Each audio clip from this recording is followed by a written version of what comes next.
Hey guys, hope you had a lovely week and welcome back to my channel. Today we're going to talk about hard disk drives versus solid state drives. So I have one example of each laptop in front of me, or rather behind me, so you can see the Dell over there in the corner with the windows and my MacBook right behind my head. So today we're going to compare and talk about why solid state drives matter and make a lot more sense in 2020, and why you should upgrade your old systems which have a hard disk drive to a SSD. So let's get started. So what is a hard disk drive? So it's basically the storage device that you use in your system, and it's just a metal enclosure with metal discs covered with a magnetic material and read or write heads that come over like this with an actuating motor, and they flip the magnetic properties in terms of zeros and ones which the system reads. So the main issues we have with hard disk drives are they are big in nature and they cause a lot of vibrations in the system, and also there is a lot more latency, which is the seek time it takes from the time the CPU sends the signal that it requests the data. So from there to the read head going to the desired track and then spinning the wheel and going to the desired sector, that takes a lot of time. So the latency of the hard disk drive is a lot higher. Yeah, even at the highest speeds, like even 10,000 rpm and 15,000 rpm, there is the latency of 2 or 3 milliseconds, which doesn't seem a lot, but in terms of constant reading and writing data with the operating system working in the background, it does take a toll, and the bandwidth of the hard disk drive is quite less. So the SATA 3 interface, which is being used currently, has a theoretical limit of 3 gigabit per second bandwidth, which translates to roughly 600 megabytes per second read or write speeds. But hard disk drives don't really reach that speed. They max out at around 110 or even 150 in the high-end versions. So it's not really that feasible because it's not even filling the SATA 3 bus, whereas even a cheap SATA SSD can go all the way up to 450-500 megabytes per second. So that's coming nearly to the edge of the capabilities of SATA 3. So you can see that bottleneck that creates, because if the other components are a lot faster, which today we are going to talk about because I have great examples right behind me. And the other thing that is keeping SSDs alive is the cost, because they're quite cheap right now. Even the 7200 rpm drives are a lot cheaper than they used to be, and it's going to be falling continuously. But to cut costs even more, manufacturers are putting 5400 rpm drives, which is there in that one, which I despise because it's really slow and it needs an SSD upgrade, but I'll come to that later. So let's talk about SSDs now. What are SSDs? So solid state drive is just flash memory using NAND logic gates, and this is a lot better in terms of speed and reading and writing. Even latency is also reduced here, but the downside is cost. So now it's slowly picking up and the SSD market is ramping up and it's getting a lot more and more cheaper every day. So there has to be a widespread adoption of SSDs, because that's the way forward. The only reason you will need a HDD is for some niche use cases, or something like this drive that I use as a media consumption device. In terms of this, you don't really need high speed capabilities because you're just reading off it in a sequential manner and just to consume footage and enjoy. So that is one of the cases, or like a CCTV surveillance thing, or you're putting in a deep storage vault or something for your extremely old archive footage and data. Something like that works. But yeah, let's take the two examples behind me and let's explore this topic a bit deeper. So I have both devices in front of me which I have done a bunch of testing with. So the device on my right is the Dell Inspiron 5575. So this is the Ryzen 5 2500U with the Vega 8 dedicated GPU and 8 gigs of RAM and 1 terabyte 5200 RPM hard disk drive.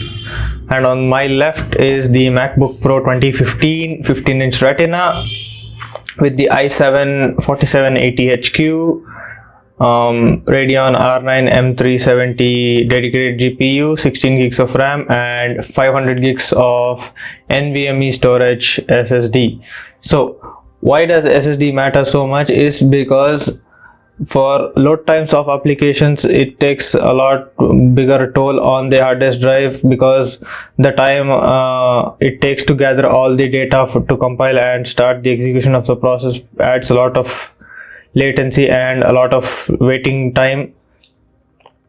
In the case of both of these laptops, I tested it with Steam games, because performance metrics on both of these laptops is really similar, as I've said so in the MacBook Pro review video. You can go check it out over here.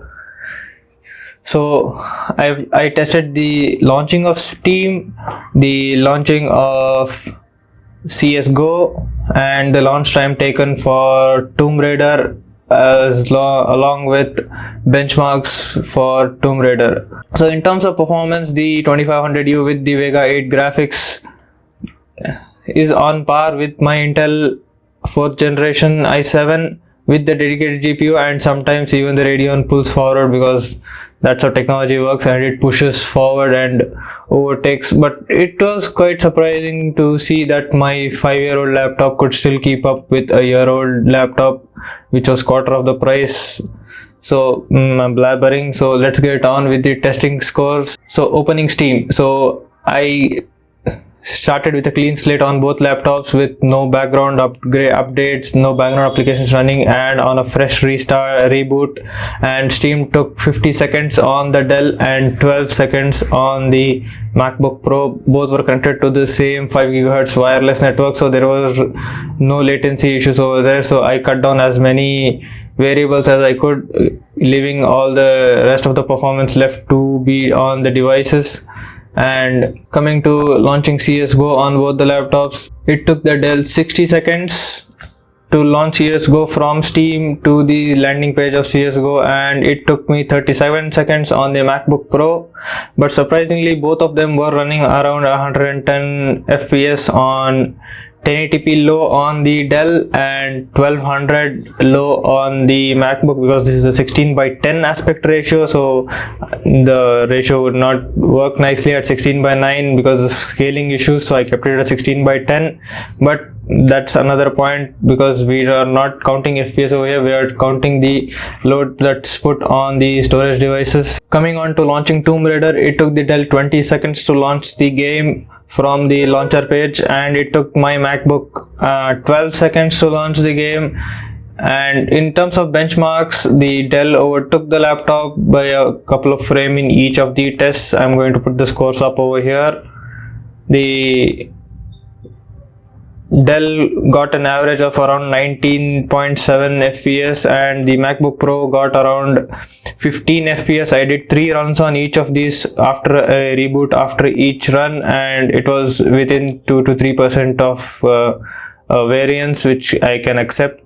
But if you see the individual scores of the 3 runs on both devices, the Dell has lower frame rate in both the low and the highest FPS values that are received. So like for the first one, it was 10, 33, 7, 15 and 12, 21, and so you can see that the gap between the FPS is not that large, and this is because the GPU is doing a lot of the grunt work and keeping up with the CPU. So the bottleneck here is the drive that is holding it back. But if you look at the MacBook Pro scores in the runs, the scores are 680 0.1290 and 0.2570. So you can see the difference is a lot larger, because in the beginning the GPU struggles a lot more, and because this storage is a lot faster, it can push all the textures a lot faster, which gives it a huge bump, like a spike in the middle.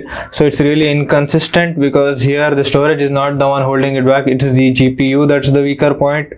So now if you think of this in the same scenario, if you put this SSD in this, you can unlock a lot more performance, because you are not bottlenecking the other two components, that is the GPU and the CPU. In the Dell, I do have a plan to upgrade this to an SSD, but it's in the future, so let's not talk about this in this video.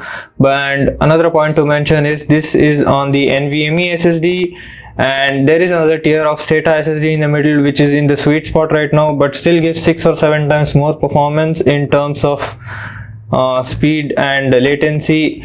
I tested the speed on both of these laptops. I use Crystal Disk Mark on this, and I use Blackmagic speed test, and the Dell scored around 100 to 90 FPS for both sequential read and write, while the MacBook Pro got 1500 to 1800 for the read and write speeds.